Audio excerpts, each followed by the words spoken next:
Assalamualaikum warahmatullahi wabarakatuh. Salam sejahtera bagi kita semua. Shalom, Om Swastiastu, Namo Buddhaya, salam kebajikan. Bapak Ibu guru hebat, salam guru penggerak. Tergerak, bergerak, menggerakkan. Perkenalkan, saya Wahyu Setiani Nugroho, calon guru penggerak Angkatan 7 dari Kabupaten Semarang, Jawa Tengah. Dalam video kali ini, saya akan memaparkan koneksi antar materi, kesimpulan, dan refleksi pemikiran Ki Hajar Dewantara modul 1.1. Bapak Ibu guru hebat, di sini saya akan memaparkan 3 aspek pemikiran dari Ki Hajar Dewantara yang telah saya pelajari. Yang pertama, tujuan pendidikan. Tujuan pendidikan yang dicita-citakan Ki Hajar Dewantara ialah pendidikan memberi tuntunan terhadap segala kekuatan kodrat yang dimiliki anak agar ia mampu mencapai keselamatan dan kebahagiaan yang setinggi-tingginya, baik sebagai seorang manusia maupun sebagai anggota masyarakat. Menurut Ki Hajar Dewantara, pendidik itu hanya dapat menuntun tumbuh atau hidupnya kekuatan kodrat yang ada pada anak agar dapat memperbaiki lakunya, hidup dan tumbuhnya kekuatan kodrat anak. Yang kedua, pendidikan sesuai kodrat alam dan kodrat zaman. Ki Hajar Dewantara menjelaskan bahwa dalam pendidikan anak harus disesuaikan dengan kodrat alam dan kodrat zaman. Kodrat alam yang dimaksud ialah pendidikan harus diselaraskan dengan perkembangan lingkungan dan kearifan budaya lokal peserta didik, sehingga diharapkan peserta didik dapat mengenali, melestarikan, dan mengembangkan budayanya.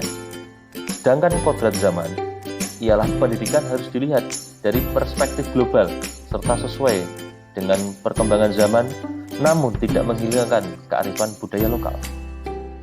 Menurut Ki Hajar Dewantara, budi pekerti atau watak atau karakter merupakan perpaduan antara gerak pikiran, perasaan, dan kehendak atau kemauan sehingga menimbulkan tenaga. Ki Hajar Dewantara juga menjelaskan budi pekerti dapat sebagai perpaduan antara cipta, rasa, dan karsa sehingga menciptakan kasih. Ketiga, pendidikan sistem Among. Menghormati dan memperlakukan anak didik dengan sebaik-baiknya sesuai kodratnya, melayani mereka dengan setulus hati. Pendidikan dengan sistem Among dengan trilogi pendidikan yaitu Ingarso Sung Tulodo, di depan siswa memberikan contoh atau teladan yang baik. Selanjutnya Ingmadyo Mangunkarso, di tengah siswa membangun semangat. Dan terakhir Tuturi Handayani, di belakang siswa memberikan motivasi serta dorongan bagi tumbuh kembangnya anak. Menuntun mereka menjadi pribadi yang terampil, berakhlak mulia, dan bijaksana, sehingga mereka akan mencapai kebahagiaan dan keselamatan dalam hidup. Pemahaman dan pembelajaran di kelas saya sebelum mempelajari modul 1.1 konsep pemikiran Ki Hajar Dewantara. Dalam pemahaman saya, siswa adalah seorang pelajar yang harus belajar sampai tuntas sesuai kompetensi dasar pada kurikulum yang harus dikuasai, dicapai dalam kurun waktu tertentu. Siswa harus patuh dan menurut pada perintah guru, sehingga pembelajaran hanya berpusat pada guru, serta siswa hanya sebagai objek dalam kegiatan proses belajar mengajar di kelas. Fokus belajar di kelas dan kurangi bermain di sekolah. Tolak ukur keberhasilan siswa adalah nilai akademik yang di atas KKM. Merasa marah dan kecewa terhadap siswa yang mendapat nilai di bawah ketuntasan tanpa memahami bakat dan potensi siswa. Sedangkan jika ada siswa yang mendapat nilai baik, diberikan pujian, tetapi jika ada siswa yang mendapat nilai jelek di bawah KKM, diberi teguran. Memandang semua anak didik sama tanpa mengetahui bakat dan potensi masing-masing anak didik. Perubahan yang saya alami setelah mempelajari pemikiran Ki Hajar Dewantara. Yang pertama, pendidikan yang menuntun. Tugas saya sebagai pendidik membantu siswa di kelas saya untuk berkembang sesuai bakat dan potensinya. Tidak memaksa siswa di kelas saya untuk tuntas dalam memahami semua mata pelajaran, dikarenakan siswa mempunyai bakat dan potensi masing-masing. Ada yang pandai dalam bidang matematika, tetapi lemah di pelajaran olahraga, dan ada pula yang pandai di bahasa, tetapi lemah di matematika.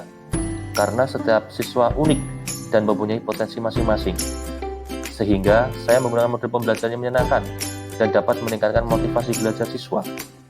Selain itu, saya selaku pendidik memberikan contoh teladan yang baik bagi siswa dengan prinsip semboyan Ki Hajar Dewantara, yaitu ing ngarsa sung tulodo, ing madya mangun karso, tutwuri handayani. Sehingga contoh model bagi siswa untuk dapat berperilaku dengan baik sesuai kultur budaya di sekolah. Yang kedua, pendidikan yang sesuai kodrat alam dan kodrat zaman.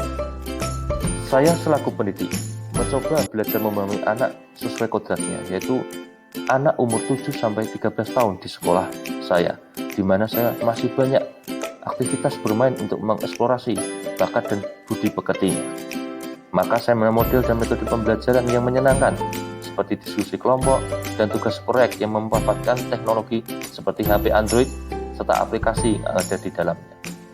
Sehingga sesuai kodrat zaman anak, yaitu teknologi internet dan keterampilan abad 21. Hasil anak semakin senang dan termotivasi untuk belajar sesuai kodrat alam dan kodrat zaman, serta tidak lupa menyisipkan pembelajaran sosial budaya sesuai kebudayaan lokal yang bertujuan meningkatkan karakter budi pekerti siswa untuk dapat bahagia serta selamat dalam bermasyarakat. Yang ketiga, pendidikan yang berpihak pada anak. Saya selaku pendidik berusaha untuk memfasilitasi kebutuhan siswa dan belajar di kelas dan sekolah, bahwa siswa selaku subjek dalam proses belajar mengajar perlu dukungan penuh dari pihak guru dan sekolah, agar kodrat anak dan potensinya semakin berkembang maksimal. Saya mendorong siswa untuk yang bakat di bidang seni untuk mengikuti ekstrakurikuler rebana dan budaya Jawa di sekolah. Penerapan proses belajar mengajar di kelas saya yang mencerminkan pemikiran Ki Hajar Dewantara. Pembelajaran yang berpusat pada siswa, menggunakan model pembelajaran yang membuat siswa aktif untuk belajar. Siswa menjadi subjek pembelajar, serta menerapkan kemampuan keterampilan abad 21, kritis, kolaboratif, komunikatif, dan kreatif. Yang kedua, tidak menggunakan hukuman dalam mendisiplinkan murid, tetapi menggunakan kesempatan kelas untuk meningkatkan budaya positif di kelas. Yang ketiga, menggunakan berbagai macam metode yang bervariasi sesuai kebutuhan, minat, dan kemampuan siswa.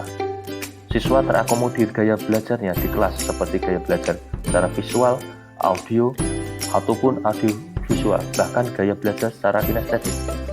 Yang keempat, menjadi contoh dan teladan yang baik bagi siswa. Dalam mengajar di kelas, tingkah laku saya sebagai guru, baik di kelas, sekolah, atau masyarakat, bisa menjadi contoh teladan yang baik bagi anak didik saya. Yang kelima, menerapkan metode Among, yaitu metode pendidikan yang berjiwa kekeluargaan dengan kasih sayang dalam mendidik anak sesuai kodrat alam dan zamannya. Yang keenam, mengedepankan pendekatan yang mendidik, memberi motivasi, serta mendorong siswa untuk tumbuh dan berkembang sesuai kodratnya. Bapak Ibu guru hebat, demikianlah pemaparan koneksi antar materi modul 1.1 tentang kesimpulan dan refleksi pemikiran Ki Hajar Dewantara. Tetap semangat dan salam bahagia.